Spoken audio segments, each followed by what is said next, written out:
Here's how I'd open it first. A quick teardown of the competitor's hook. Then your upgraded hook folded straight into a cinematic opening written in one continuous flow for smooth voiceover. Competitor hook analysis, concise. It fires 3 triggers, fast shock. Just kill me fast. Moral tension, a lonely soldier at risk of crossing a line. And mystery, what's branded? It's effective but blunt, leaves little room for quiet heroism, and leans on a potentially unsafe visual. We'll keep the shock and mystery, but shift the reveal to a safer, classier angle, wound check, not voyeurism, amplify moral curiosity, and embed 2 added human values, kindness without trumpets, and the healing that begins when someone simply sees your pain. Upgraded hook plus opening cinematic American voice, limited breaks for AI read. Don't move, I told the shape on the ground, or I'll miss. Wind pushed a wall of sand across Ash Valley like a pack of wild dogs. My sights jittered. The coyote, lean outlaw, swayed in the grit, and the next breath I took tasted like a stovepipe. I squeezed. Steel barked once. The outlaw folded into the dust without ceremony, same way a bad thought leaves a room when somebody finally calls it by its name. That's when I heard her. "If you're going to shoot," she said, voice torn thin, "make it quick." Not the outlaw. Someone tied near the half-burned posts, cords melted into ash, palms scraped raw to rope. I holstered slow and came in with my hands open, the way you approach a skittish mare. "I'm not here to hurt you, ma'am." Wind threw grit in my eyes. I blinked and saw the thing at her throat, a darkened welt the size of a dollar. Edges puckered like the rim of a camp kettle left too long on the fire. I didn't have to touch it to know what it was. The Pike Brothers brand. A snake looped through the letter P. Cattle get a brand so they won't be mistaken. People get a brand so they'll forget they have a name. She watched me watching it. Jaw set the way a person sets a broken chair. It still holds for a while if you don't ask too much of it. "Get it over with," she said. "I don't want any speeches." "Lucky for both of us," I told her, pulling my knife to slice the rope. "I've never been much for speeches." The knife bit, cords snapped, and she collapsed forward into my shoulder with a sound like a hymn that lost its melody. Her hair smelled of ash and horse, and underneath that, rain that never came. "Name?" I asked. "Don't have one," she said, then added like it owed her money. "Mara. It used to be Mara." "Eli," I said. "It still is."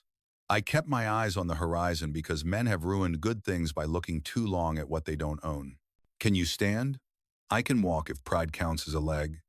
"In this valley," I said, "pride is a crutch that bites back."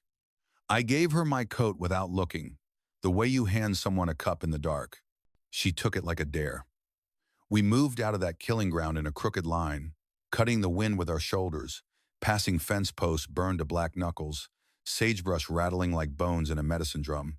Somewhere behind us, the Pike brand still smoked on the dead man's vest, and it occurred to me that some smoke follows even when you put the fire out. "You a lawman?" she asked. "I'm a man who used to be something worse," I said. "And now?" "Now I'm nobody folks owe a thank you to." She snorted softly, the kind of laugh that tastes like copper. Men who say that usually want one. "Ma'am, I want a hot coffee, a decent hat, in 30 days with no bullets in it. The rest is above my rate." We found the old salt shed where the valley used to store winter. Hinges hung like tired eyelids. Inside it was cooler, shadows stacked along the back wall like folded coats. I lit a match, and the light did that church thing, touched nothing, hinted everything. When I stepped close to check the welt, I raised my hands to shoulder height first so she could see them shake. "I need to look," I said. "Not for long." She lifted her chin a hair enough to signal trust without granting release. The brand had been done fast, sloppy, the skin angry, the edges cracked. I didn't say "I'm sorry." America is a country where sorry feels like a dime store purchase when what you need is a roof. "They told me the mark would keep me safe," she said, like reciting a joke that never learned to be funny. "No man will bother what belongs to Pike." "They weren't wrong," I said, wetting a strip of cloth from my canteen. "They were cruel. Cruel and wrong are cousins, but they don't share a bed." She watched my hands. People forgive words easier than they forgive hands. Hands are the truth. I pressed the cloth to her throat and she hissed, fingers clawing hay. Breathe, I said. It'll pass. That's what the preacher told my mother when my father left. Preacher lied. Pain passes when it gets seen all the way through. She looked at me then, like she was measuring if I could see anything on the far side of a storm. You talk like a man who's seen a lot through. I talk like a man who ran out of pretty lies. A low hum rolled the dirt hoofbeats, maybe far, maybe fast. The Pike brothers liked to send cousins first, brothers second, and the man who did the branding last, in case mercy had grown somewhere it wasn't planted. Mara's eyes cut to the door. If you take me back, they'll let you keep breathing. They'll let me keep breathing anyway, I said, looping the bandage and tying it off. I'm just not sure I'd care to be the man they leave alive. She swallowed against the cloth. That tiny act looked bigger than a jailbreak. Men like you don't get second chances, she said. That's true, I told her, tamping the match. But sometimes you get a choice that feels a lot like one. Outside, the wind shifted, and with it the valley's smell, not just ash now, but rain far off over the flats, the clean kind that makes tin roofs sing. I drew a breath that didn't taste like iron. Listen to me, Mara, I said. I won't ask you to trust me. I'll earn exactly enough for the next 5 minutes, then we'll renegotiate. She gave the smallest nod the human neck can manage, a pay-as-you-go contract between strangers. 5 minutes, she said. Don't spend it loud.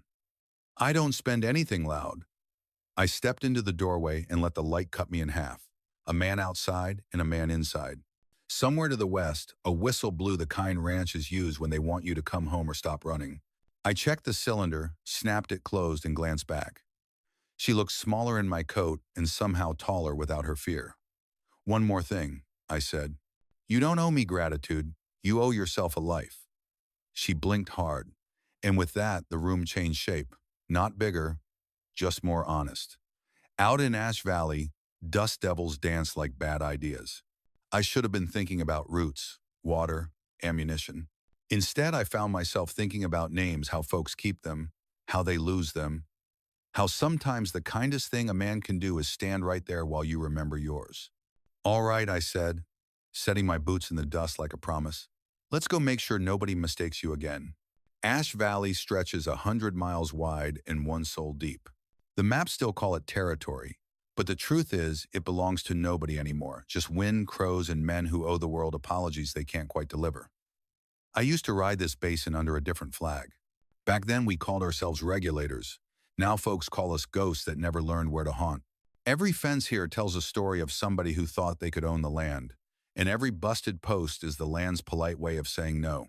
We walked till the sun burned the tops of our ears and the air turned metallic. The horizon shimmered like a blade edge. Nothing moved but heat and guilt. Mara's steps scuffed shallow prints, like she wasn't sure she deserved to leave evidence of herself.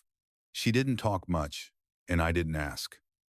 Sometimes silence is the only honest currency left. We passed the husk of Brimstone Station, a freight stop eaten by rust. Wagon wheels half buried, telegraph wire humming from ghosts of messages never sent. I remembered when the Pike brothers raided it 3 summers back, men strung from rafters with their boots still on, women shipped east under false names. That was when I stopped wearing a badge. Turns out justice is easy to preach until somebody asks you to enforce it. Was this your town? She asked, her voice scraping like gravel. Used to be everybody's town, I said. Then it belonged to fear. Now it's up for lease to the wind. She stopped by a toppled water trough, finger tracing the bullet holes along its rim. People always say the desert's empty, she murmured. But it keeps everything. You just have to dig deep enough. I looked at her and thought she wasn't talking about sand. We found an old mule tethered behind the feed shed, ribs sharp as a picket fence, eyes mean but curious. I cut it loose, rubbed its neck. We'll borrow you a while, friend. You look like you owe nobody either. Mara smirked the first break in that stone face. He's uglier than sin. Then he'll fit right in. By dusk, we reached Cinder Creek, which is neither creek nor alive. Black water trickled through salt crust, reflecting a sky the color of bruised fruit.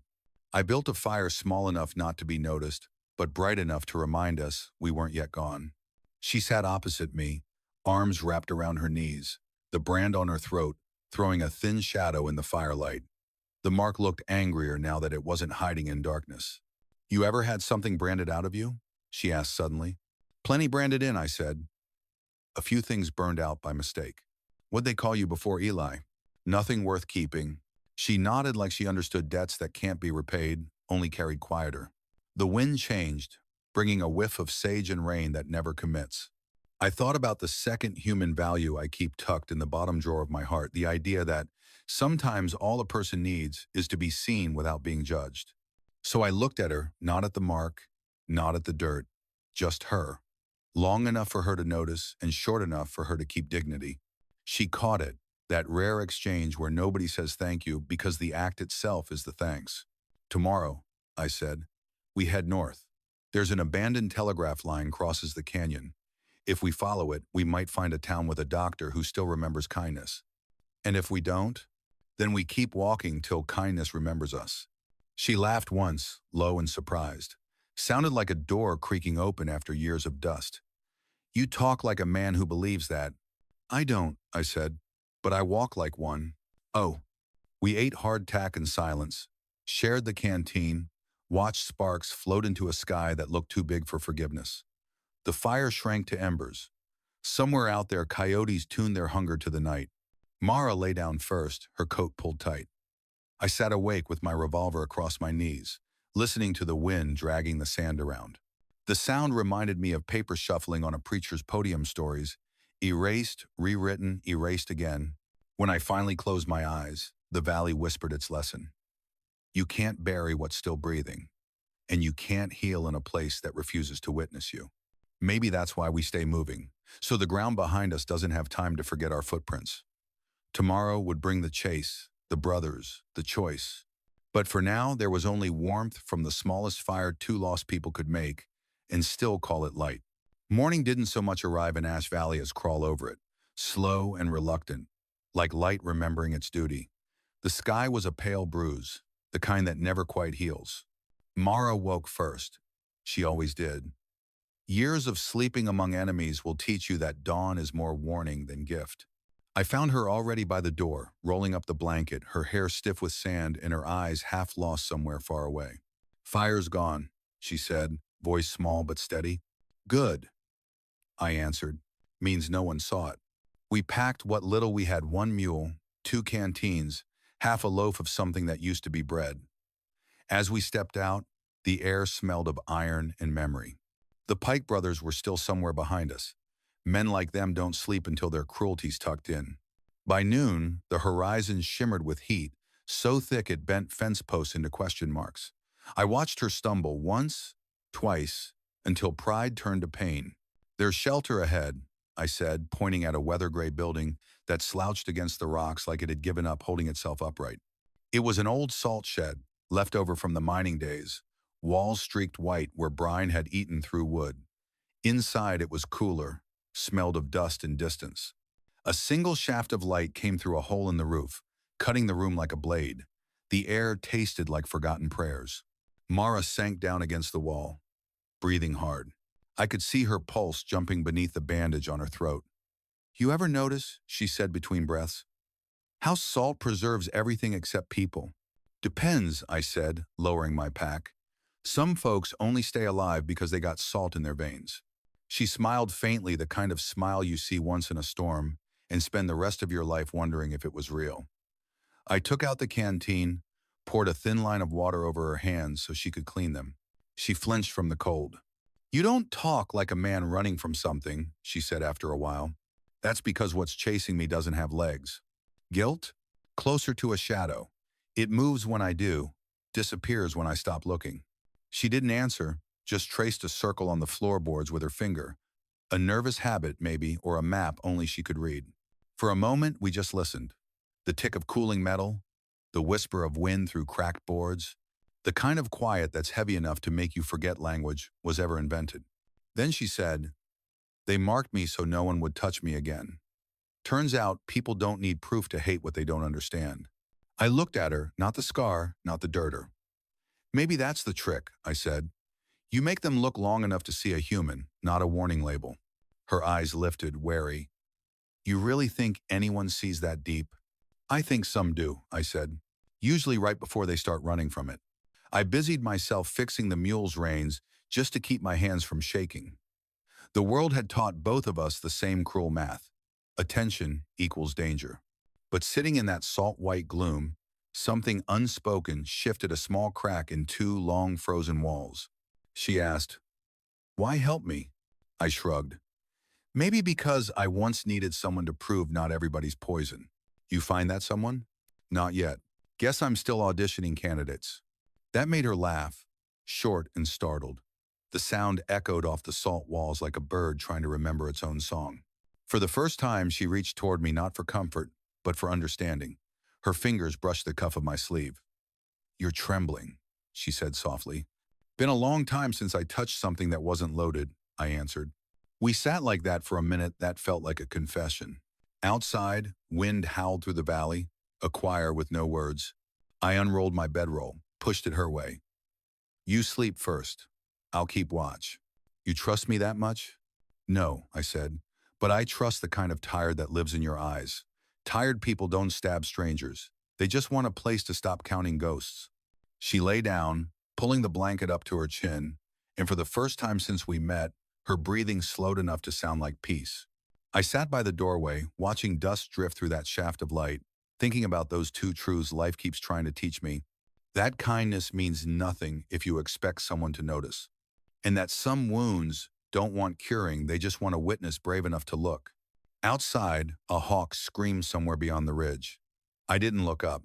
I just rested my hand near the pistol, feeling the warmth of the metal, and told the empty room what I hadn't told another soul in years. "Maybe this time," I whispered, "I'll see it all the way through." The wind paused like it was listening. Then it carried the promise off into the salt and silence, where all good promises go to prove themselves. The sun rose mean that day, not warm, just bright enough to expose every bad choice we'd ever made. By mid-morning, the salt shed felt like the inside of a gun barrel. The mule kicked restlessly. Somewhere out there, a crow cawed once, twice, then went silent. Silence in the desert isn't peace, it's a warning. Mara stirred, squinting toward the doorway. "You hear that?"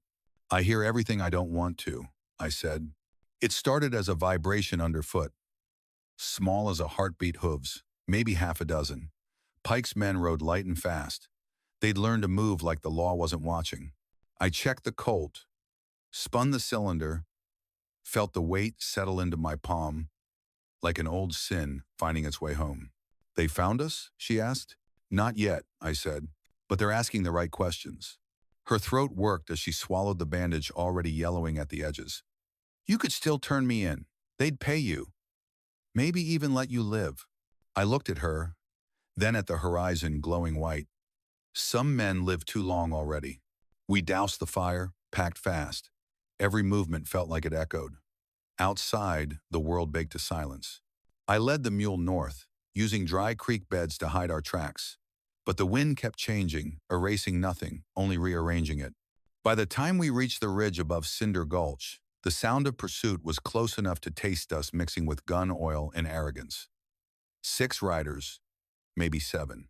The Pike brothers never liked even numbers. Superstition, they said. Men who brand other people often need rituals to make their cruelty feel like religion. We ducked behind a cluster of basalt stones. Mara crouched low, breathing shallow. Sweat streaked her neck, darkening the cloth that covered the brand. I could see it pulsing faintly, like a second heartbeat trying to outrun the first. "They'll smell the mule," she whispered. "They'll smell fear faster," I said. "Then you better calm yours down. I was talking about yours."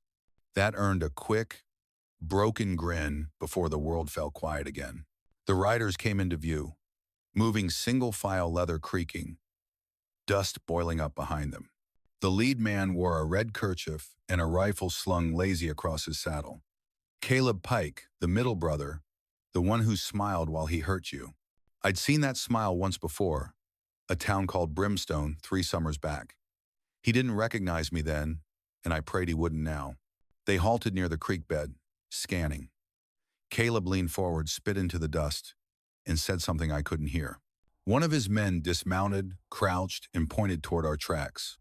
Mara's fingers found my sleeve. "If they catch us..."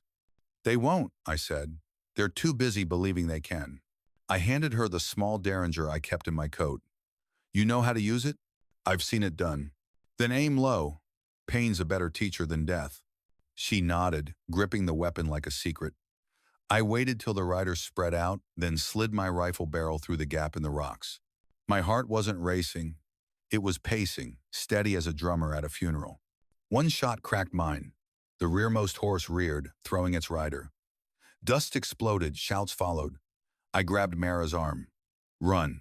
We bolted down the slope, half sliding, half falling. Rocks tore at our boots. The mule brayed behind us, panicked but loyal. Bullets whined overhead like angry bees. The desert swallowed us in its blinding brightness. At the bottom of the ravine, we found a narrow culvert old mining runoff. We squeezed inside, crawling through the cool dark, our breaths loud as thunder in our own ears. She stumbled once, caught herself on my shoulder. I could feel her trembling, not from fear alone, but from the memory of being hunted before. After a long stretch, the tunnel widened into an abandoned pit, roof open to a square of sky. Sunlight poured down like judgment. We collapsed against opposite walls, gasping. I could still hear the shouts above, growing distant, confused by the maze of gullies. "They'll circle," I said. "We bought an hour, maybe two. Then what? Then we decide who we are before they do it for us." Mara tilted her head back, eyes closed. "You ever get tired of being righteous?" "Only when I start enjoying it." For a while, we just sat there, letting the silence fill the spaces our words couldn't reach. Then she said quietly, "They told me no man would help a branded woman. Said it was bad luck. That's how they keep you scared, by making you your own curse." "They lied," I said. "Bad luck's got better manners than that." The wind shifted above, carrying faint laughter, the kind that travels easily across dry air. I felt the old instinct rise, the one that whispers run, fight, disappear. Instead, I reached for my knife and carved a small mark into the wall. 2 lines crossing, simple, human. "What's that for?" she asked. "Proof," I said, "that we existed somewhere they didn't own." Her eyes glistened, not from tears, but from something harder to name. "You talk like hope's still legal." "It's not," I said. "That's why it works." We sat until the light changed color, gold first, then blood red. The sound of hooves faded into memory. For a moment, it felt like the desert itself was breathing with us. Then, distant thunder, not weather, not mercy, more riders. They'd found the mule's carcass, shot it for spite. The echo rolled down the canyon like a verdict. Mara looked at me. "You could still walk away." "Maybe," I said, rising, brushing dust off my coat. "But men who walk away too often start leaving parts of themselves behind. I'm running out of spare parts." I checked the rifle, loaded what was left 3 rounds. Not much between us and oblivion, but enough for meaning. "When I fire," I told her, "run toward the sound, not away from it. Confuses the shooters." She frowned. "That sounds insane." "Insane's just another word for alive when the world's gone rotten." She studied me for a long beat. "You ever think you were meant to save someone?" "Once. Turns out we take turns." The last light slipped over the ridge, painting her face in copper and shadow. Behind it came the dust of the returning riders. I took a breath that scraped my lungs and steadied the rifle. "Guess it's time to see if the world still remembers mercy." Somewhere up above, a hawk cut across the sky alone, fierce and free. I watched it for half a heartbeat, then lowered my eye to the sights. "Ready?" I asked. She drew in air that sounded like courage being born. "Ready." I squeezed the trigger, and the desert answered in flame. The desert decided our odds before we could. We ran until our lungs tore, until the horizon turned to knives and the sun sat fat and cruel behind us. The Pike brothers didn't chase with anger, they chased with patience, like men who'd already written the ending and were just waiting for the words to catch up. We reached a stretch of dry lake bed where the air quivered with heat and silence. Then the gunfire started, 1 crack, then 3. The mule's absence made us slower, easier to follow. I felt the sand jump near my boot, the sound of a bullet smacking hardpan. I turned, fired twice, and kept moving.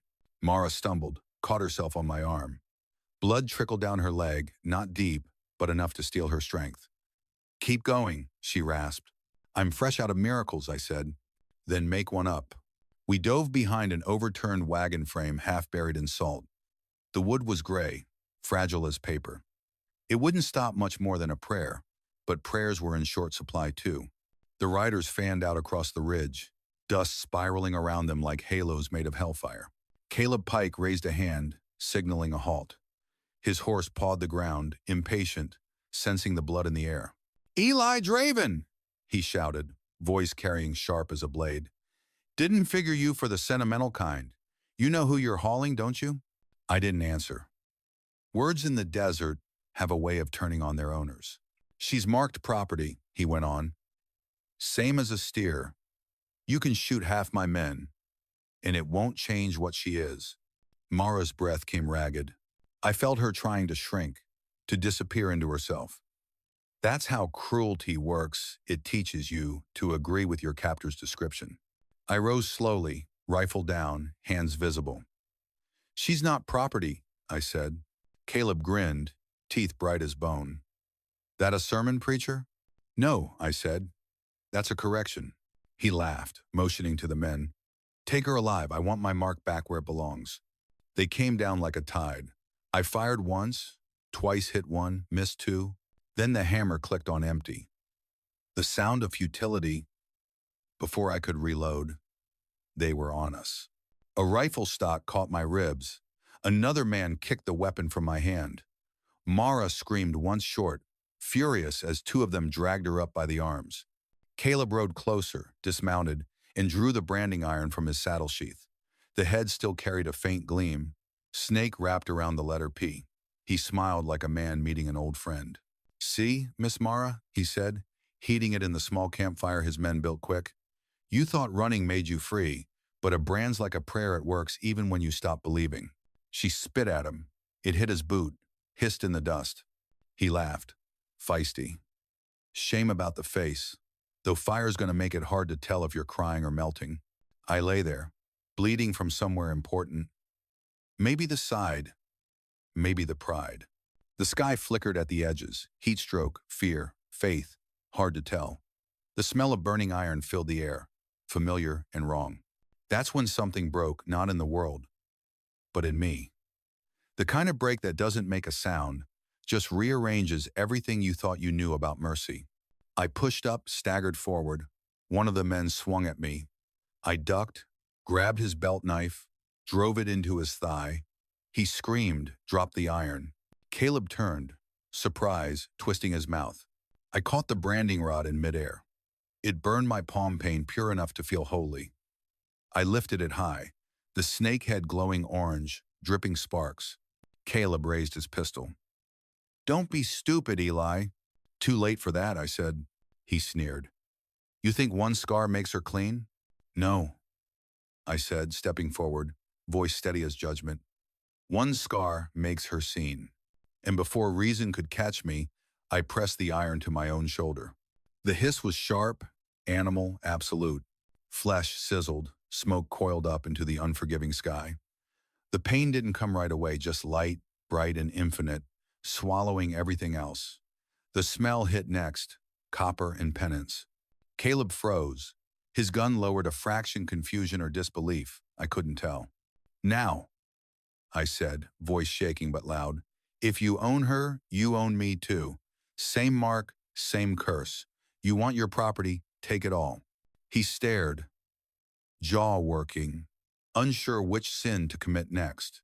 The other men hesitated. Cruelty loves hierarchy, but it fears madness.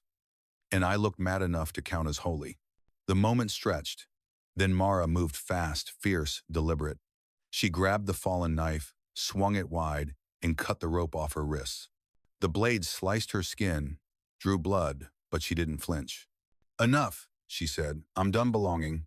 Her voice had that tone you can't argue with, the sound of someone who's already forgiven themselves. The men backed away. Caleb cursed, swung his pistol up again, and I fired first. Not with bullets, I had none, but with the only weapon left, the truth that he'd already lost. "You mark people because you're afraid to see them," I said. "Look at her now. Tell me you still can't." He hesitated too long. Mara lifted the Derringer, fired once. The shot hit his chest just left of center. He dropped to his knees, eyes wide, surprised not by the pain but by the justice. He fell face first into the dirt, And the desert, merciful as it ever gets, closed his mouth with dust. For a long time, no one spoke. The wind moved across the salt like breath. The men rode off one by one, taking their silence with them. I looked down at my shoulder, skin blistering.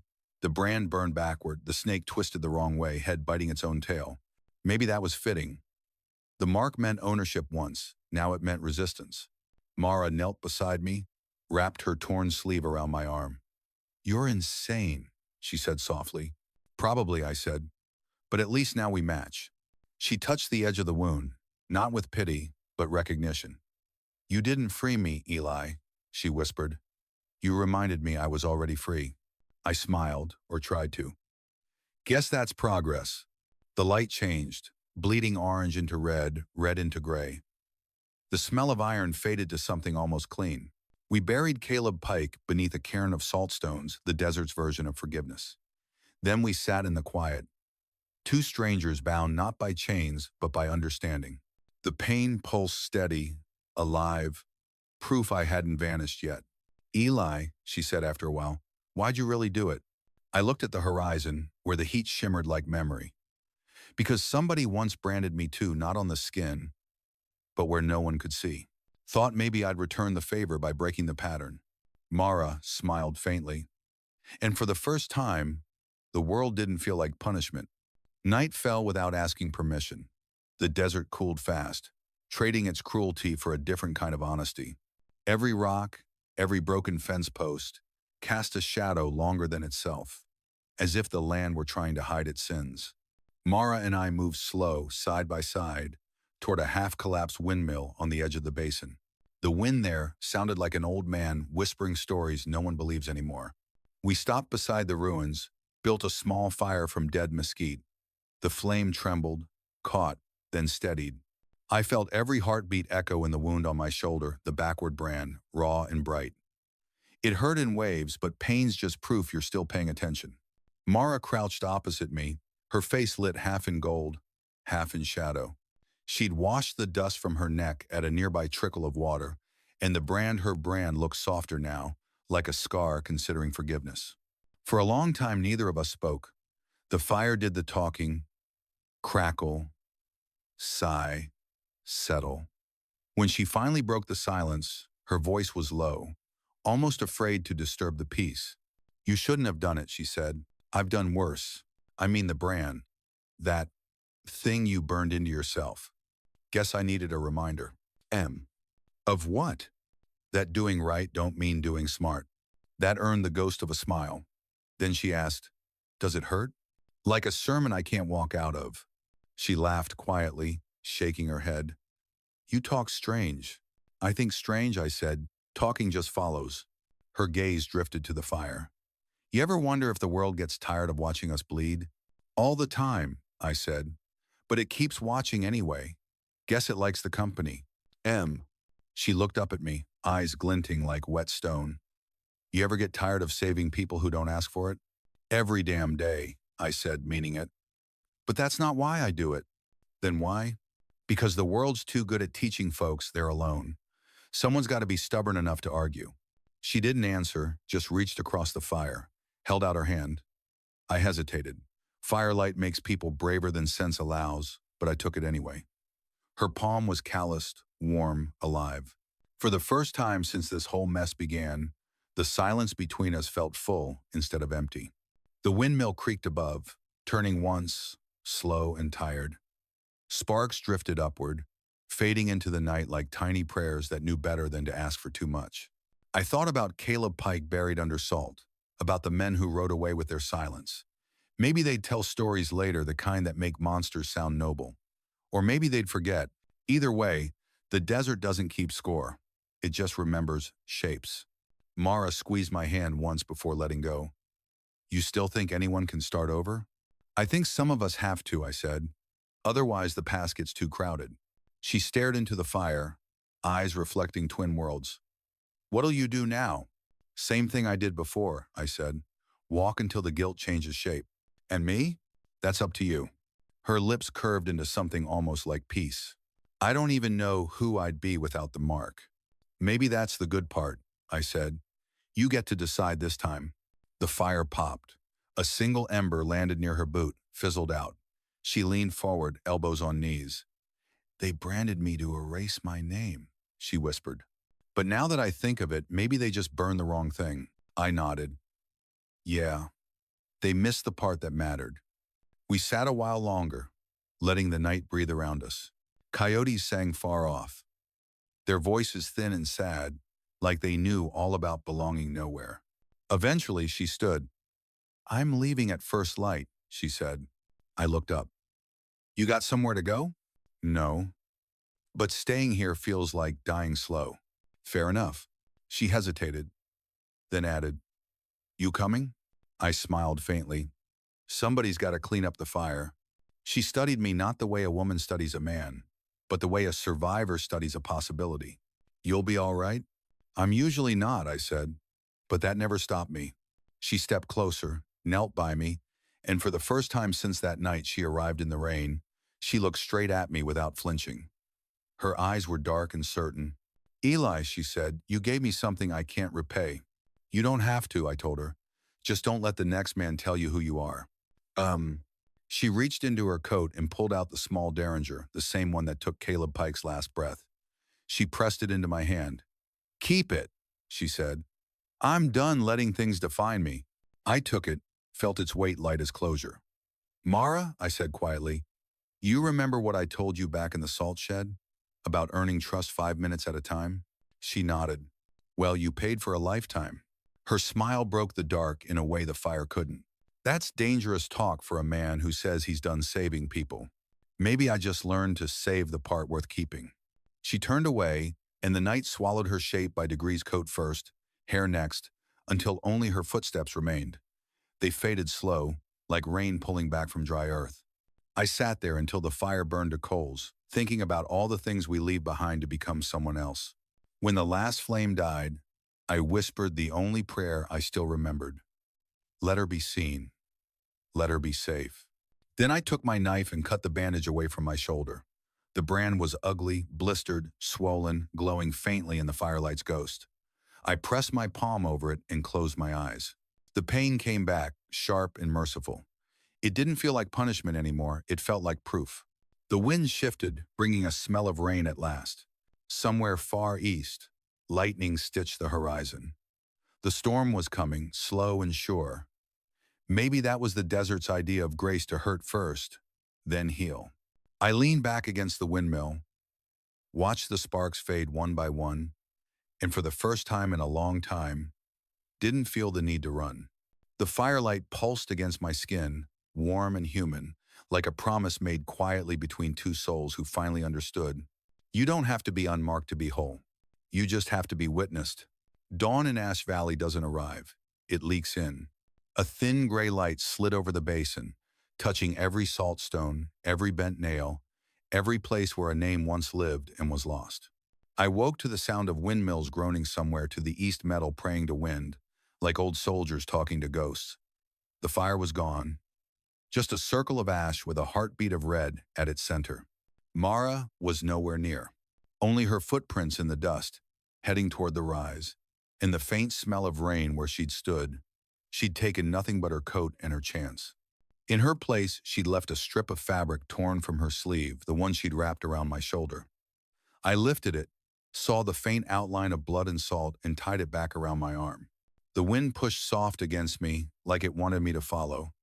But I didn't. I just sat there, feeling the morning rebuild itself one sound at a time. A hawk cried.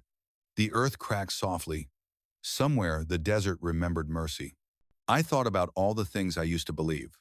That scars define you, that good deeds balance the scale, that forgiveness was something handed down from above. Turns out, none of that's true. Forgiveness doesn't come down. It rises slow, stubborn, out of the people who survived long enough to remember they're still human. The sun broke the ridge then, gold and patient.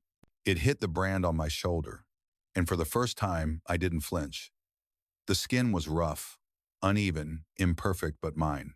I touched it and felt something pulse beneath. Not pain anymore, but proof. Down in the basin, the salt shimmered like new snow. I imagined Mara walking that open ground.